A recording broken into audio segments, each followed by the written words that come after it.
በስመ አብ ወወልድ ወመንፈስ ቅዱስ አሐዱ አምላክ።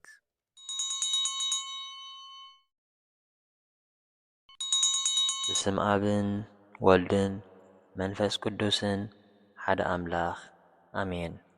ዕለት 5 መጋቢት ዝንበብ ስንክሳር ብሰላም አጀሚሩ ብሰላም ከፈጽመና ቅዱስ ፍቃድ ይኹን።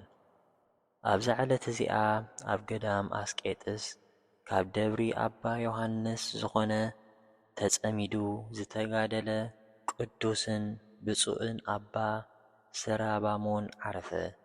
እዚ ቅዱስ እዚ ኣብ ገዳመ ኣስቄጥስ ኣብ ቤተ ክርስቲያን ኣባ ዮሃንስ ብንእሽትኡ መንኮሰ።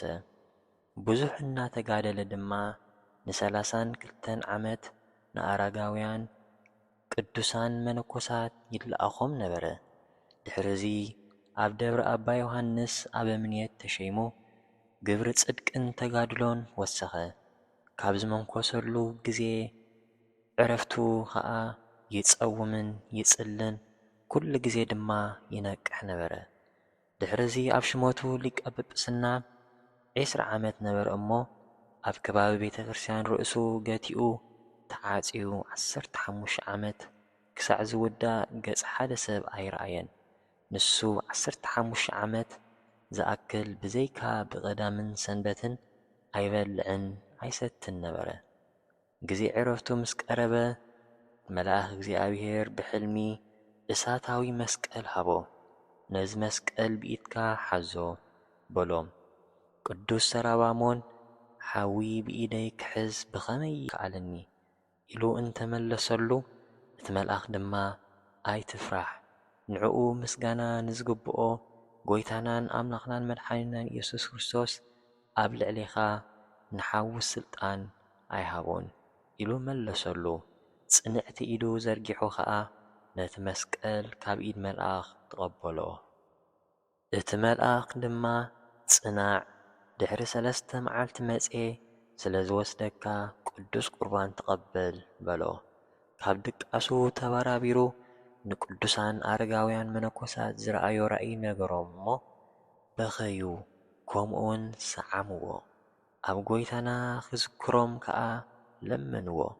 ንሱ እውን ኣብ ጸሎቶም ኩሉ ግዜ ክዝክርዎ ለመኖም።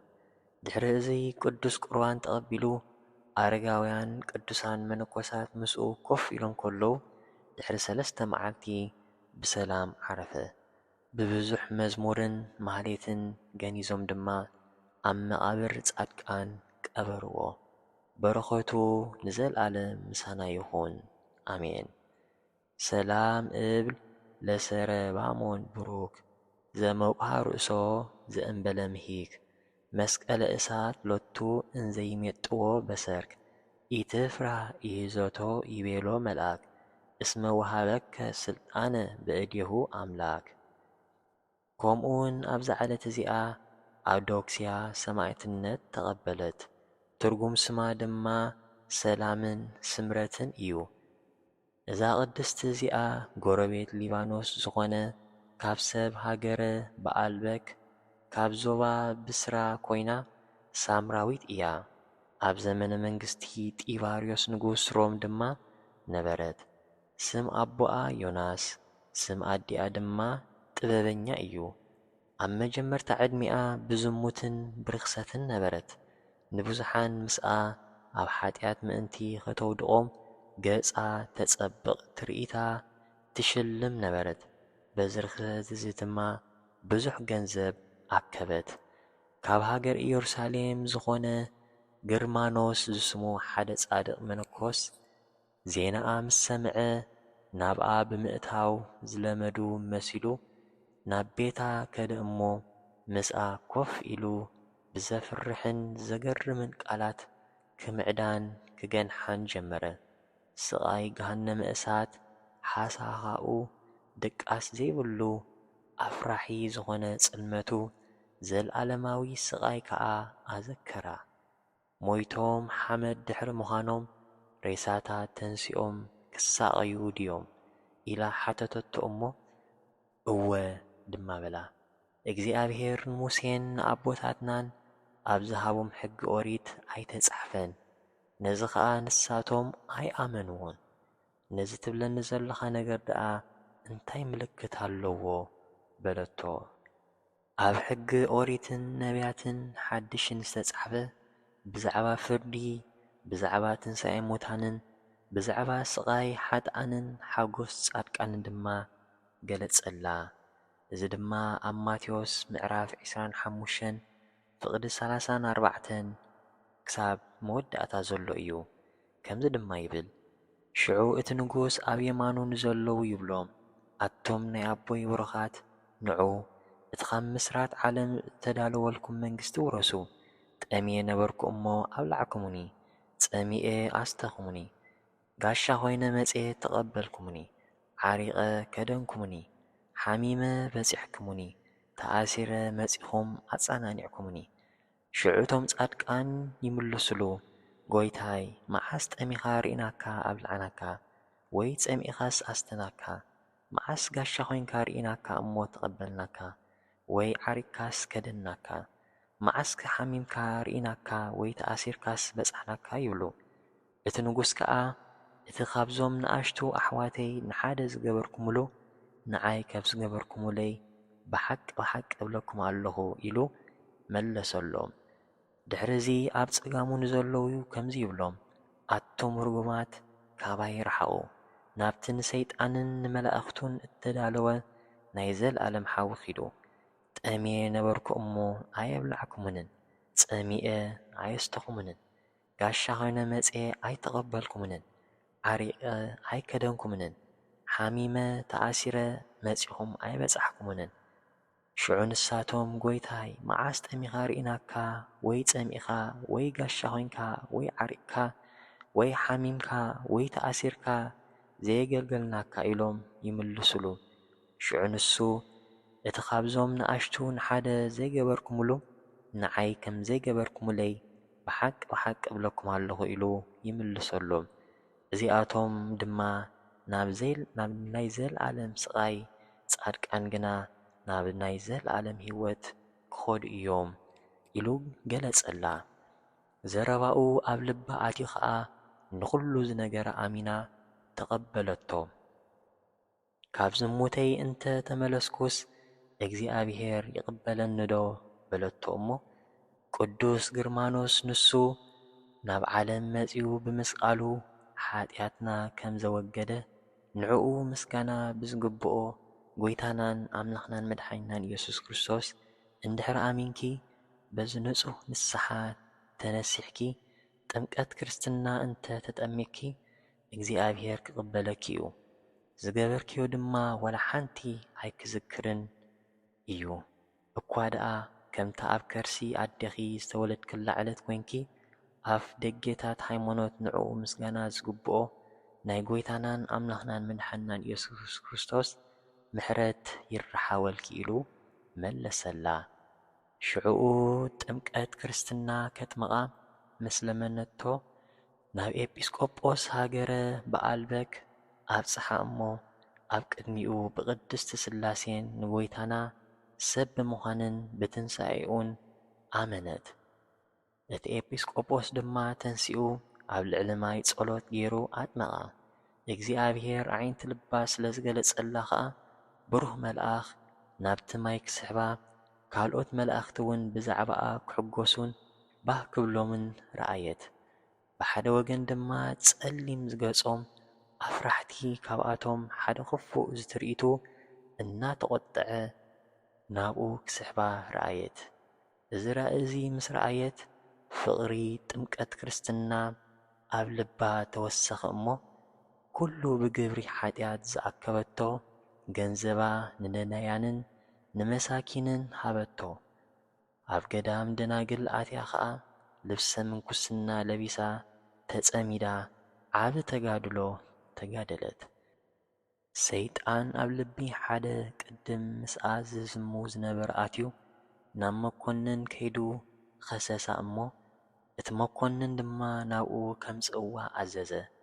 ኣብ ኣፍ ደጊኡ ምስ በጽሐት ከኣ ብዛዕባ ዝሞተ ወዲ መኰንን ብዙሕ ብኽያትን ኣውያትን ጸንሐ እሞ ኣትያ ናብኡ ንዕኡ ምስጋና ዝግብኦ ጎይታና ጸልያን ኣማሊዳን ነቲ ወዲ መኰንን ካብ ሞት ኣተንስኣቶ። እቲ መኰንን ነዚ ተኣምራት እዚ ምስ ረኣየ ኣዝዩ ተደነቐ። ንዕኡ ምስጋና ዝግብኦ ጎይታናን ኣምላኽናን ኢየሱስ ክርስቶስ ድማ ብጽኑዕ እምነት ኣመነ። ብድሕሪ'ዚ ዲዮግኖስ ዝስሙ ካልእ መኰንን ተሸይሙ ናይዛ ቅድስቲ እዚኣ ዜናኣ ሰሚዑ ናብኡ ኣምጽኣ እሞ ኣብኡ ንሓደ ሓንቲ ዝዓይኑ ጐበዝ መንእሰይ ርእያቶ ጸልያ ኣብ ልዕሊ ዓይኑ ብትእምርቲ መስቀል ምሳ ማዕተበት ሽዑኡ ዓይኑ ነቒሓ ረኣየት። ነዛ ቅድስቲ ኣውዶክስያ ኸዓ ናብ ቦታኣ መለሳ። እነሆ ብድሕሪኡ ድማ በኪኖቶስ ዝስሙ ካልእ መኰንን ተሸይሙ። ናይዛ ቅድስቲ ኣውዶክስያ ዜና ሰሚዑ ድማ ንኽሳቕያ ናብኡ ኣምጽኣ እሞ ምስ ሰማዕታት ዕድል ክህባ ናብ ጐይታና ለሚና ስለ ዝሰምዓ እቲ መኰንን ርእሳ ብሰይፊ ክቖርጹ ኣዘዘ። ኣብ መንግሥተ ሰማያት ድማ ኣኽሊል ሰማዕትነት ተቐበለት። እግዚኣብሔር ብጸሎታ ንዘለዓለም ይምሓረና ኣሜን። ሰላም ለኣውዶክስያ ከመ ትፍዲ ፍዳ በመጥባይት በሊህ እስከ መተሩ ክሳዳ እስመ ተሊወ ጽድቅ ኣደረት በሃዲገ እኩይ ልማዳ ነጸረት በተጠምቆ ውስተ ቀላየ ማይ ዘያወርዳ እንዘይስህባ መልአክ ቀዊሞ በአውዳ ሰላም ለአባ ገርማኖስ እንተ ሰረቀ ምእዛሩ በኢየሩሳሌም ሃገሩ ለዝ ጻድቅ በሰናይ ምግባሩ ሶበ መልአ አምሳለ ማይ በአማኡቲሃ ነገሩ ልብ አውዶክስያ ተመይጠ እምእኩይ ምክሩ። ኣብዛ ዕለት እዚኣ ድማ ሓያል ተጋዳሊ ቅዱስ ኣቦ ናይ እግዚኣብሔር ሰብ ኣባ ገብረ መንፈስ ቅዱስ ዓረፈ። ብሓይሊ ጸሎቱ ንኹላትና ህዝበ ክርስቲያን ንዘለዓለም ይሓልወና።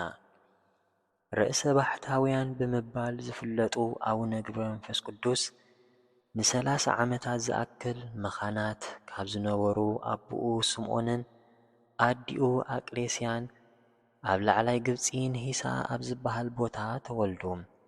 ወለዱ ንእግዚኣብሔር ውላድ ንኽህቦም ለይትን መዓልትን ተስፋ ብዘይምቑራጽ ምስ ለመንዎ እቲ ንዝለመንዎ ኣዝዩ ቀረባ ዝኾነ እግዚኣብሔር ዓብዪ ውላድ ሃቦም። ምስ ተወልደ ድማ ስብሃት ለአብ ወወልድ ወመንፈስ ቅዱስ ለዘአውጻእከኒ እምጽልመት ውስተ ብርሃን። ምስጋና ንኣብ ንወልድ ንመንፈስ ቅዱስ ካብ ጸልማት ናብ ብርሃን ዘውጻኸኒ እናበሉ ኣመስገኑ። ሽዑ ቅዱስ ገብርኤል መልኣኽ ተገሊጹ ናይ ዝቖልዓ ስም ገብረ መንፈስ ቅዱስ ኢልኩም ስመይዎ ኢልዎም ተሰወረ። እዚ ቖልዓ እዚ ከም ኩሎም ህፃናት ኣዲኡ ኣይሓቐፈቶን ጥቡን ኣይጠበወን። ብኸምዚ ን3 ዓመት ምስ ወለዱ ተቐመጠ። ወዲ 3 ዓመት ምስ ኮነ ኸዓ ቅዱስ ገብርኤል መልኣኽ ናብ ሰማይ ኣዕረጎ። ኣብኡ ድማ ብኢድ እግዚኣብሔርን ቅዱሳኑን ምስ ተባረኸ ናብ ገዳም ኖብ እትበሃል ገዳም ኣብ ኣፍ ደገ ኣቐመጦ።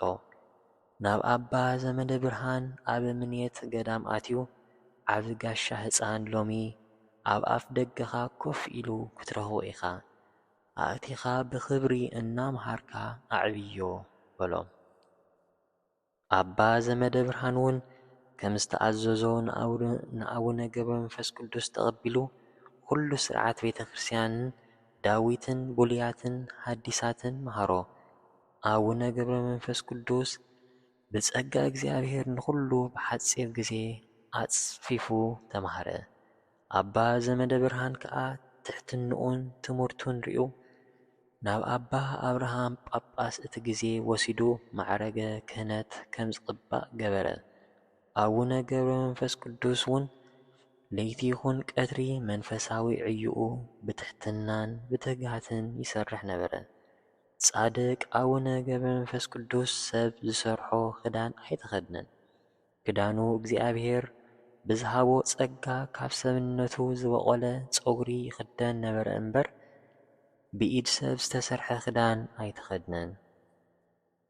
ሓደ መዓልቲ ቅዱስ ገብርኤል መልአኽ ናብ ኣቡነ ገብረ መንፈስ ቅዱስ መጺኡ ከምቲ ቅድም ናብ ሰማይ ዘዕረግኩኻ ንዓ ሕጂ እውን ናብ ሰማይ ክዕርገካ እየ በሎም። ብክንፉ ሓቂፉ ድማ ናብ እግዚኣብሔር ኣቕረቦ። ጎይታ ድማ ኢዱ ዘርጊሑ ባረኾም። ብጸሎትካ ብዙሓት ነፍሳት ስለ ዝድሕኑ ካብ ሰባት ተፈሊኻ ንበል። ካብ ሰባት ተፈሊኻ ንበር። ብጸሎትካ ዕውራን ሓንካሳን ክፍወሱ እዮም እሞ ንበረኻ ኪድ ምስ ኣናብስትን ኣናብርትን ንበር በሎ። ኣቡነ ገብረ መንፈስ ቅዱስ ብዝሓቦ ጸባ 60 ኣናብስቲ ቀቅድሚኡ 60 ኣናብርቲ ደድሕሪኡ ዝስዕብዎ ርገጽ እግሩ እናተመገቡ ዝነብሩ ነበርዎ። ጻድቅ ኣቡነ ገብረ መንፈስ ቅዱስ ግርማ ለይቲ ድምፂ ኣራዊት ተዓጊሱ ኣብ በረኻታት ግብፅን ሱዳንን እናተዘዋወረ ዝተፈላለየ ተኣምራት እናገበረ ን300 ዓመታት ምስ ተቐመጡ ብፍቓድ እግዚኣብሔር ብቅዱስ ገብርኤል መልአኽ እናተመርሐ ናብ ሃገረ ኣጋዚት መጹ። ብመጀመርታ ኣኽሱም በጽሑ። ድሕሪኡ ናብታ ላስታ ደብረ ሮሃ ኸዱ። ድሕሪኡን ጉዕዞኦም ብምቕጻል ናብ ምድረ ከብድ ዝተባህለ ቦታ ብምብጻሕ ናብ ዝቋላ ኣምርሑ። ኣብዚ ቦታ እዚ ብጾምን ጸሎትን ብምስጋናን እናኽበሩ ከሎ ኣብቲ ከባቢ ዝቕመጥ ህዝቢ ብኃጢአት ከም ዝተሰናኸለ ተገለጹሉ። ጻድቅ ኣቡነ ገብረ መንፈስ ቅዱስ እቶም ህዝቢ ካብ ኃጢአቶም ክምለሱ ጸለዩ። ከምቲ ነቢ ሙሴ ኣብ ቅድሚ እግዚኣብሔር ኣምላኹ ምእንቲ ህዝቡ ኦ እግዚኣብሔር ስለምንታይ ኮራኻ ኣብዚ ብዓቢ ሓይልን ብጽንዕቲ ኢድን ካብ ምድሪ ግብፂ ዘውፃኻዮ ህዝብኻ ስለምንታይ ዝነድድ? ስለምንታይ ከ ግብፃውያን ኣብ ኣኽራን ክቐትሎም ካብ ገጽ ምድሪ ኸዓ ከጽንቶም ንጥፍኣት እዚ ዝመጾም ኢሎም ዝዛረቡ? ካብቲ ነዳዲ ቁጥዓኻ ደኣ ተመለስ። ነቲ ህዝብኻ ክትገብሮ ዝሓሰብካዮ ክፉእ ድማ ተጠዓሰሉ። ዘጸአት ምዕራፍ 32 ፍቕዲ 11-14 እናበሉ ዝተማህለሎ ብምዝካር ኣቡነ ገብረ መንፈስ ቅዱስ ኣብታ ቦታ ኣብ ዝርከብ ዓብይ ቃላይ ጠጠው ብምባል ን40 መዓልትን 40 ለይትን ናብ ፈጣሪኦም ዝጸለዩ ስምካ ጸዊዑ ዝለመነኒ ናይ ምሕረት ቃል ኪዳን እህበካ ኣለኹ ይኣኽለካ ካብ ባሕሪ ውፃእ ዝብል ቃል መጾም። ኣቡነ ገብረ መንፈስ ቅዱስ ግና መሊሱ ን100 ዓመት ብርእሱ ንቁልቁል ተደፊኡ ነቶም ኩሎም ብስምካ ዝኣምኑ ህዝቢ መሓረለይ ክወፅእ ብምባል ዝተፈላለየ ፈተናታት ኣጋንንቲ ተጻዊሩ ድሕሪ ምስዓሩ ጎይታ መጺኡ ብልማኖኻ ብኣምላኽነተይ ኣሚኑ ብስምካ ንቤተ ክርስቲያን ዕጣን ሽምዓ መባእ ዝሃበ ቤተ ክርስቲያን ዝሰርሐ ክምሕረልካ እየ በሎ። ሽዑ ካብቲ ቁልቁል ኣፉ ኾይኑ ዝነበሮ ወፀ። ብድሕሪኡን ን100 ዓመት ዝኣክል ምስ ሰይጣን ንሱ ብመብረቕ ሰይጣን ብኹናት ተዋግኡ። እቲ ጻድቕ ኣብ መዓልቲ 1000 ኣጋንንቲ እናቐተለ በዚ ናይ 100 ዓመት ኩናት እቲ ጎቦ እናተፈርከሸ ካብቲ ዝነበሮ ነውሓት ቀነሰ። በዚ ምኽንያት እዚ ድማ ጎቦ ዝበሃል ዝነበረ እዚ ደኣ እንታይ ጎቦ ኾይኑ ደይቆላ እዩ ተባህለ። በዚ ምኽንያት ናይቲ ቦታ ስም ክሳብ ሎሚ ዝቋላ እናተባህለ ይጽዋዕ። ካብ ሰባት መብረቕ ዝተዋህቦ ኣቡነ ገብረ መንፈስ ቅዱስ ጥራይ እዩ። ካብ መላእኽቲ ድማ ቅዱስ ገብርኤል መልአኽ እዩ። ብድሕሪ እዚ ናብ ምድረ ከብድ ከይዱ ን7 ዓመት ካብ ፀሓይን ማይን ካብ ዘይትኽወለሉ ጎልጎል ተቐመጠ። ኣብዚ ቦታ እዚ ከም ዓንዲ ጠጠው ኢሉ ኢዱ ዘርጊሑ እናጸለየ ኸሎ ኩሉ ግዜ ሰይጣን ርጉም ከም ምዃኑ መጠን ኳኹ ተመሲሉ ማይ ጸሚኤ ኣስትየኒ ይብሎ። ንሱ ለዋህ ስለ ዝኾነ ዓይኑ ናብኣ ጠሚቱ ነታ ኳኹ እንኪ ስተይ በላ። ንሳ ኸዓ ክልቲኤን ኣዒንቱ ኣውፂኣ ሰተየተን። ኩሉ ጽድቂ ብትዕግስቲ እዩ ዝመጽእ ብምባል ንኽልተ ቅነም ዝኣክል ክልቲኤን ኣዒንቱ ንቑረን ከለዋ ተስፋ ከይቆረጸ ጸሎቱን ጾሙን ቀጸለ። ድሕሪዚ መላእኽቲ ቅዱስ ሚካኤልን ቅዱስ ገብርኤልን መጺኦም ነተን ዝጠፍኣ ኣዒንቱ ኡፍ በሉሉ እሞ ከም ቀደመን ተመልሳሉ። ንሱ ድማ ንእግዚአብሔር ኣመስገነ። ኣቡነ ገብረ መንፈስ ቅዱስ ካብ ምድረ ከብድ ንቑሩብ ግዜ ድሕሪ ምጽናሕ ናብተን ኣብ ኢየሩሳሌም ዝርከባ ቅዱሳን መካናት 3 ግዜ ተመላለሱ፣ ተሳሎሙ፣ መጋቢት 27 ቅዳሴ ቀደሱ፣ መስዋእቲ ዓረጉ። ናይ ዓይኒ ፈተና ምስ ገጠሞም እግዚኣብሔር ንቅዱስ ሚካኤልን ቅዱስ ገብርኤልን መላእኽቲ ለኣኽሉ። እቶም ቅዱሳን መላእኽቲ ድማ ንጸላእትኻ ምእንቲ ክትስዕሮም ናብ ገዳመ ዝቋላ ኪድ ኢሎምዎ ተሰወሩ። ጻድቅ ኣቡነ ገብረ መንፈስ ቅዱስ እውን ካብ ምድረ ከብድ ናብ ገዳመ ዝቋላ ከደ። ኣብ ጥቓ መንበረ ማርያም ምስ በጽሑ ስላሴ ብኣምሳል 3 ሽማግለታት ኣብ ትሕቲ ገረብ ኮፍ ኢሎም ረኸብዎም። ስለቲ ጽቡቕ ትሩፋቱ ኸዓ ናይ ስላሴ ሰለስትነትን ሓድነትን ኣብ ዝቋላ ተገለጹሉ። በብሓደ ንሰለስቲኦም ብዝባኑ ተሰኪሙ ንሓደ ምዕራፍ ኣፋነውዎም። በዚ ምኽንያት እዩ ኣብ መልክዕ ኣቡነ መንፈስ ቅዱስ ኣብ በዘባኑ፣ ወልድ በዘባኑ፣ መንፈስ ቅዱስ በዘባኑ ዝሃዘልዎ በኪዳኑ ገብረ መንፈስ ቅዱስ 3 ገጻተ ዘይዜኑ ዝብል። ኣቡነ ገብረ መንፈስ ቅዱስ ብሓፈሻ ኣብ ምድሪ ኣግኣዚ ን262 ዓመታት ዝሓመሙ እናሕወየ ዝሞቱ እናተንስአ ኣዝዩ ዘደንቕ ተኣምራት ገበረ። ኣብዚ ናይ 562 ዓመት ዕድሚኡ ብዙሕ መከራን ፈተና ሰይጣንን ተዓጊሱ ካብ እግዚኣብሔር ናይ ምሕረት ቃል ኪዳን ተቐቢሉ ብ5 መጋቢት ተጋድሎኦም ፈጺሞም ዓረፉ። ሞቶም ውሰ ለጻድቃን ሕይወቶም ውእቱ። ንጻድቃን ሞቶም ሕይወቶም እዩ ከም ዝተባህለ ቅዱሳን መላእኽቲ ነፍሲ ናይ ኣቡነ ገብረ መንፈስ ቅዱስ ተቐቢሎም ኣብ ናይ ዘለዓለም ሕይወት ዓረፍዋ። ንዓታቶም ኣብ ቤተይን ኣብ ውሽጢ ደንበይን ስፍራ ካብ ኣወዳትን ኣዋልድን ዝበልጽ ስም ክህቦም እየ። ዘይጠፍእ ዘለዓለማዊ ስም ከዓ ክህቦም እየ።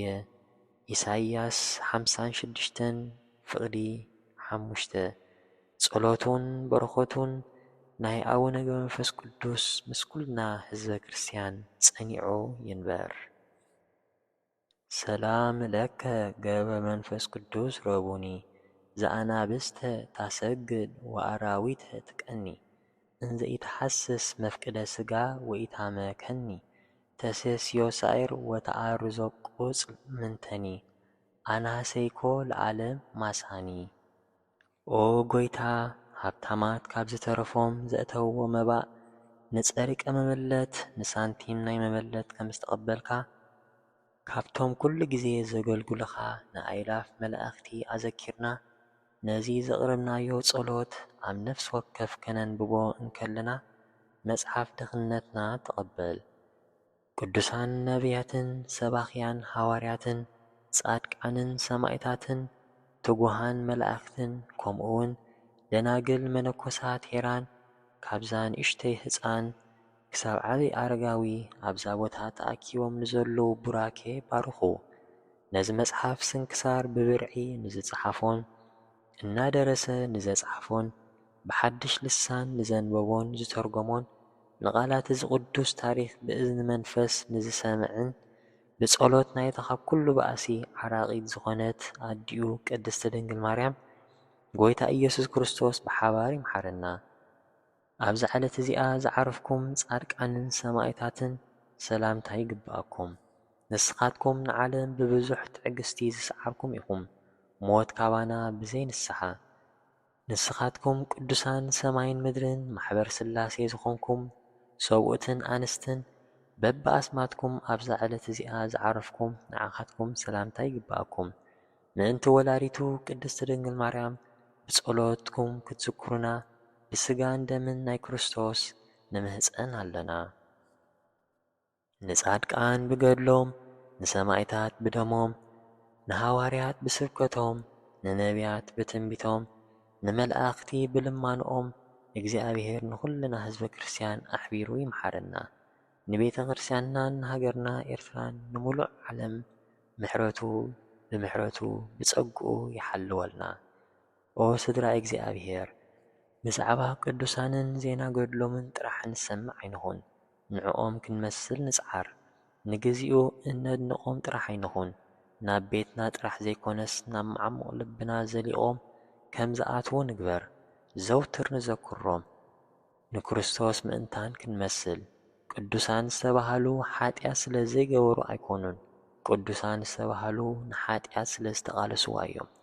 ንሕና ድማ ኣሰሮም ንስዓብ ንእግዚአብሔር ከመይ ገይሮም ክሳዕ መወዳእታ ከም ዘፍቀርዎን ከም ዝተኣዘዝዎን ተመልኪትና ብኡ መንገዲ ንመላለስ።